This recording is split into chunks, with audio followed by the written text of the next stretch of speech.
الرحیم رب اشرح لی صدری ویسر لی امری واحلل عقدۃ من لسانی یفقہوا قولی۔ درود شریف پڑھ لیجئے۔ اللہم صلی علی محمد وعلی آل محمد کما صلیت علی ابراہیم وعلی آل ابراہیم انک حمید مجید۔ اللہم بارک علی محمد وعلی آل محمد کما بارکت علی ابراہیم وعلی آل ابراہیم انک حمید مجید۔ صحیح البخاری کتاب الایمان، ایمانیات کا بیان، حدیث نمبر 31 انشاءاللہ آج ہم دیکھیں گے۔ باب ہمارا پچھلا ہی والا ہے، المعاصی من امر الجاہلیہ، گناہ جاہلیت کے کام ہیں، ولا یکفر صاحبها بارتکابها الا بالشرک، اور گناہ کرنے والا گناہ سے کافر نہیں ہوتا البتہ شرک کرے یا کفر کا اعتقاد رکھے تو کافر ہو جائے گا۔ حدیث نمبر 31، حدثنا سلیمان بن حرب، بیان کیا ہم سے سلیمان بن حرب نے، قال کہا، حدثنا شعبہ، بیان کیا ہم سے شعبہ نے، ان واصل الاحدب، وہ واصل الاحدب سے روایت کرتے ہیں، ان المعمور، وہ معمور سے، قال وہ کہتے ہیں، لقیتو، میں نے ملاقات کی، ابا ذر، ابو ذر سے، بر ربدہ، ربدہ میں، یعنی جو ربدہ ہے ایسا مقام ہے جو مدینہ کے قریب تھا، وعلیہ وذر، ولیہ، اور ان پر حلتن، ایک تیبن تھی، ٹھیک ہے، یعنی یہ حلتن جو ہے وہ تیبن ہے اور اس کے اوپر کرتا بھی، وعلی غلامہ حلتن، اور ان کے غلام کے اوپر بھی حلتن، وہی سیم تیبن تھی جو ابو ذر پہنے ہوئے تھے، وہی سیم کپڑے، وہی سیم ڈریس اپ ان کے غلام نے بھی کیا ہوا تھا۔ فسألتہ، تو میں نے سوال کیا ان سے، عن ذالک، اس بارے میں، یعنی ان کو تعجب ہوا کہ جو آقا نے پہنا ہوا ہے وہی غلام نے بھی پہنا ہوا ہے۔ فقالا، تو میں نے کہا، انی، بے شک میں، تو مطلب انہوں نے سوال کیا پھر ان سے اس کے متعلق، تو فقالا، پھر انہوں نے فرمایا، انی، بے شک میں نے، ساببت، میں نے گالی دی تھی، رجلا، ایک شخص کو، فعیرتہ، تو میں نے آر دلائی تھی ان کو، بأمہ، ان کی والدہ سے، یعنی ان کو ماں کی گالی دی تھی۔ فقال، تو کہا، لی، مجھ سے، النبی صلی اللہ علیہ وسلم، نبی صلی اللہ علیہ وسلم نے، یا ابا ذر، اے ابو ذر، اعیرتہ، کیا تم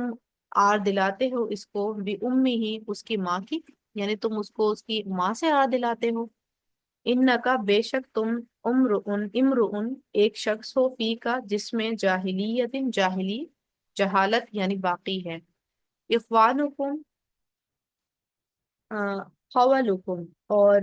یہ بھائی ہیں تمہارے، خوالکم، غلام تمہارے، جعلہم، بنایا ان کو، اللہ، اللہ نے، تحت ایدیکم، تمہارے ہاتھوں کے نیچے، یعنی تمہارا محکوم جو ہے یہ اللہ نے بنایا ہے لیکن یہ ہیں تمہارے بھائی ہی۔ فمن کانا اخوہ تحت یدہ فلیطعمہ مما یأکل، تو جو کوئی جس کے بھائی کو اللہ تعالیٰ نے محکوم بنایا ہو، یعنی تمہارے ماتحت جس کو اللہ تعالیٰ نے رکھا ہے، تو چاہیے اسے کہ وہ اس کو بھی وہی کھلائے جو خود کھائے، وَلْيُلْبِسْهُ، اور وہی پہنائے، مما یلبس، جو وہ خود پہنے، ولا تکلفوہم، اور نہ ہی ما یغلبہم، یعنی ان کے اوپر غالب نہ آئے، فَإِن كَلَّفْتُمُوهُمْ فَأَعِينُوهُمْ، یعنی اگر تم ان کے اوپر غالب آ جاؤ، یعنی طاقت سے زیادہ بوجھ نہیں ڈالو، اور اگر ڈال دو ان کے اوپر بوجھ تو کیا کرو، پھر ان کا ہاتھ بٹاؤ، ٹھیک ہے، یعنی ان کے ساتھ معاملہ جو ہے انسان سمجھتے ہوئے ہی کرو، ان کی فیلنگز کا بھی احترام کرو، ٹھیک ہے، یعنی یہ ایک وہ واقعہ ہے کہ ابو ذر جو ہیں پھر یعنی یہ نہیں کہا جا رہا ہے کہ تم اپنی پوری جائیداد بانٹ دو غلام کے ساتھ، ٹھیک ہے، یہاں پر یہ بالکل نہیں کہا جا رہا ہے، بس یہ کہا جا رہا ہے کہ ان کو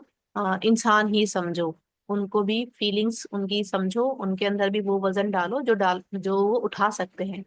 بالکل بھی جانوروں جیسا سلوک نہیں کرو، ٹھیک ہے، اس بات کو یہاں پر شو کیا جا رہا ہے، ٹھیک ہے۔ اچھا، جب میں اس حدیث کو دیکھ رہی تھی تو ایک تو اس حدیث سے ہم دیکھ رہے ہیں کہ اسلام نے جو ہے آقا اور محکوم کے درمیان میں جو ایک ڈسٹینس ہوتا ہے نا، وہ ختم کر دیا ہے، ٹھیک ہے، کہ ایسا نہیں ہے کہ آقا جو ہے وہ آرڈر ہی دے گا اور اپنے خادم کو جو ہے وہ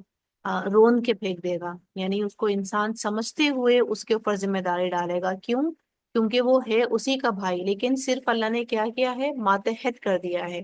اس کو دے کے آزما رہے ہیں اور اس کو لے کے آزما رہے ہیں دونوں آزمائش میں کھڑے ہوئے ہیں، تو یہ بالکل بھی نہیں ہے کہ اگر غلام ہے یعنی ہمارے یہاں بھی اگر میڈ آتی ہیں تو اب ہم ان کے مالک بن کے چل پڑیں. یاد رکھیں کہ وہ میڈ ہیں،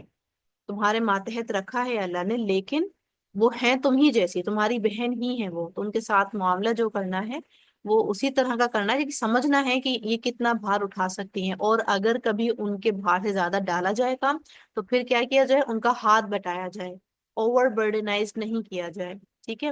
دوسرا ہم دیکھ رہے ہیں ابو ذر رضی اللہ عنہ جو ہے بہت متقی انسان ہے، ظاہر بس صحابی کرام ہیں، اور لیکن ہم دیکھ رہے ہیں یہ کیونکہ یہ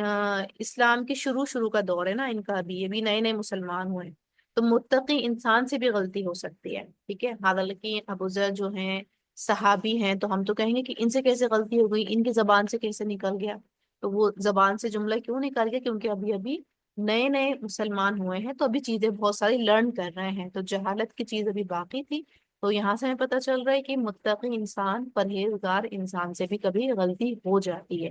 کبھی آپ اس کو بھی غصے میں دیکھ لیتے ہیں، کبھی اس سے بھی کوئی کوتاہی ہو جاتی ہے، یعنی کیوں؟ کیونکہ وہ انسان ہے، فرشتہ نہیں بن جاتا. ٹھیک ہے. کیونکہ ہمارے معاشرے میں ہوتا ہے نا، بڑا کامن سا ہے کہ کوئی نیا نیا جب ہدایت پہ آتا ہے تو پھر ہم نارملی جملے بولتے ہیں کہ جمعہ جمعہ 4 دن ہوئے ہیں ان کو یہ کام کرے ہوئے، اور اب ایسے باتیں کر رہے ہیں، اپنا وہ پچھلا وقت بھول گئے یہ کہ یہ ایسا کرتے تھے ویسا کرتے تھے. یعنی ہم ان کے پچھلے وقت کو نہ بھولتے ہیں اور نہ ہی بھولنے دیتے ہیں. ان کی توبہ کو ہم ایڈمٹ نہیں کر رہے ہوتے ہیں، ان کی چینجنگ کو ہم چیلنجنگ سچویشن بنا دیتے ہیں کہ ان کو ثابت کریں کہ وہ بدل گئے ہیں. ٹھیک ہے. کہ دیکھو ان کا اخلاق کیسا ہے، دیکھو ان کی بات کیسی ہے، یہ دعویٰ کر رہے ہیں جمعہ جمعہ 4 دن ہو گئے ان کو یہ کرتے ہوئے. تو کیوں اس طرح نہیں کرنا ہے؟ کیونکہ ابو ذر بھی ابھی سٹارٹنگ ہی تھا ان کا بھی اسلام لائے ہوئے، لیکن پھر بھی ان کے اندر ابھی یہ کمی باقی تھی. تو اس کا مطلب ہر جو انسان ہوتا ہے جو سیکھ رہا ہوتا ہے تو اس سے غلطیاں ہو سکتی ہیں. کیوں؟ کیونکہ وہ انسان ہے. ٹھیک ہے. وآخر دعوانا الحمد للہ رب العالمین.